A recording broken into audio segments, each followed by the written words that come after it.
নামাজ পড়ে না, অনেক অনেক গাফেল। এই জন্য আমি একটা কথা বলি,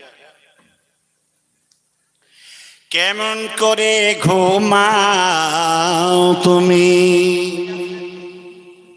ফজর করে কাজা, এমন তো হতে পারে জোহরে জানাজা। জোরে বলবেন না সুবহানাল্লাহ। কেমন করে ঘুমাও তুমি, ফজর করে কাজা, এমন তো হতে পারে তোমার জোহরে জানাজা।